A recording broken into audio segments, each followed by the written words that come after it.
Alright, so in this problem, I have 3 to the power of x minus 2 to the power of x is equal to 65. So, to start, I'm going to take the power of 2 over 2 on both sides. So now I have 3 to the power of x to the power of 2 over 2 minus 2 to the power of x to the power of 2 over 2 is equal to 65. And 2 over 2, that's the same thing as 1, and anything to the power of 1 is itself. So we are still going by the rules of mathematics here. Now, if I have something in the form a to the power of m to the power of n, this is the same thing as a to the power of n to the power of n. So in this case, I can switch the places of these two.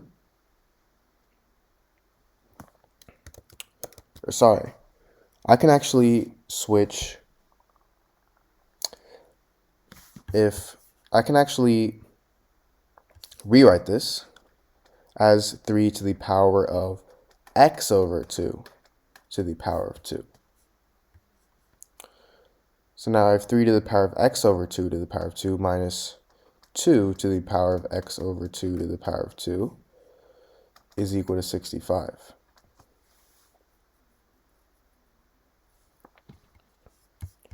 Now, I'm going to let 3 to the power of x over 2 equal to the variable a, and 2 to the power of x over 2 equal to the variable b. So now I have a squared minus b squared is equal to 65. So a squared minus b squared, that's the same thing as a plus b times a minus b, which is equal to 65. And 65 I can rewrite as 13 times 5.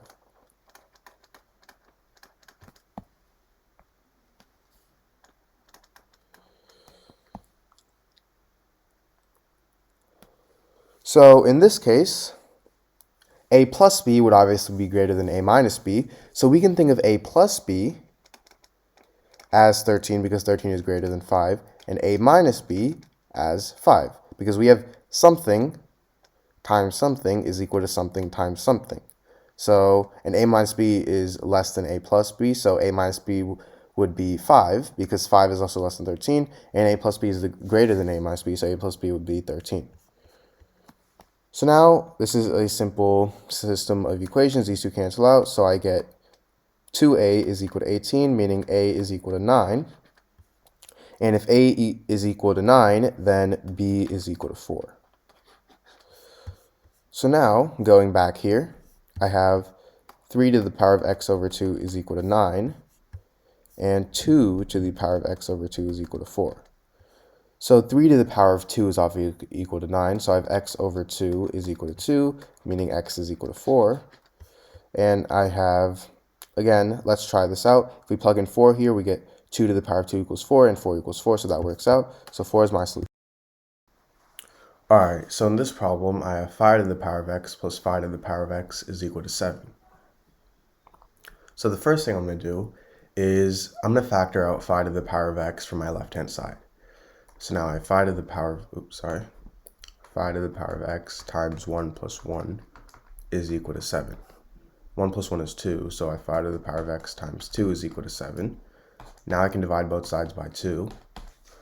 So I get 5 to the power of x is equal to 7 over 2. Now to solve this, I'm going to take the log on both sides. So I have log 5 to the power of x is equal to log 7 over 2. And if I have something in the form log a to the power of b, I can actually move my exponent b here to the front, so I get b times log a.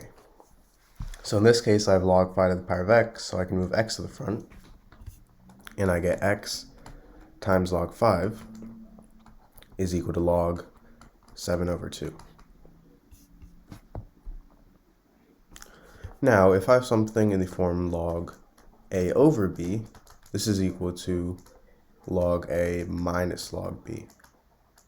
So log 7 over 2, that's going to equal log 7 minus log 2.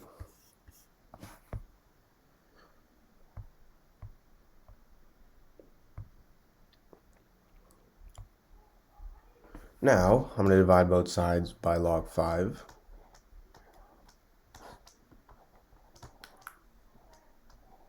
So then these two cancel out, and I get x is equal to log 7 minus log 2 over log 5.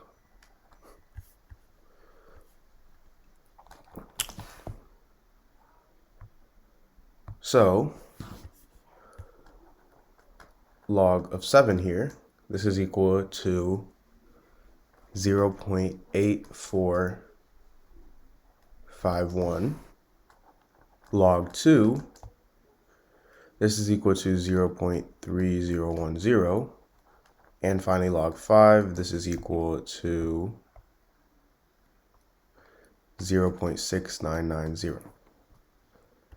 So now I'm going to have x is equal to log 7 minus log 2, so 0.8451 minus 0.3010 all over 0.6990, meaning x is equal to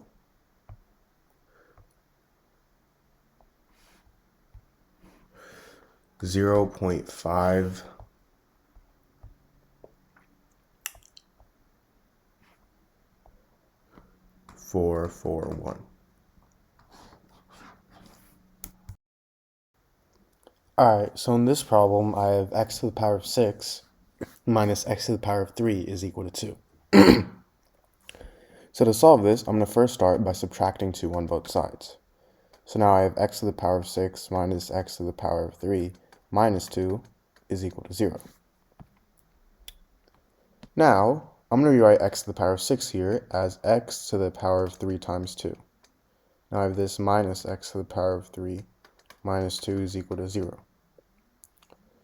Now, if I have something in the form a to the power of m times n, this is equal to a to the power of m to the power of n.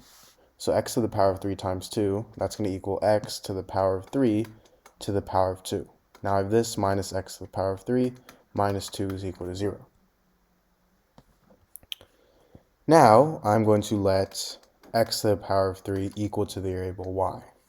So if I replace y with x to the power of 3, I get y squared minus y minus 2 is equal to 0.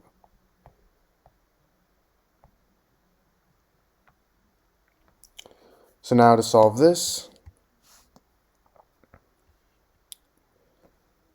all I have to do is simply rewrite negative y here as negative 2y plus y.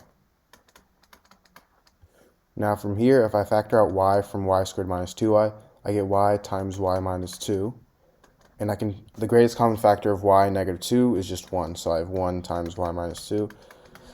And now if I factor out y minus 2 from this, I get y minus 2 times y plus 1 is equal to 0. So now this gives me two equations. I have y minus 2 is equal to 0, and I have y plus 1 is equal to 0. So for y minus 2 equals 0, y is obviously equal to 2. And for y plus 1 equals 0, y is equal to negative 1. So now remember how we let x to the power of 3 equal to y.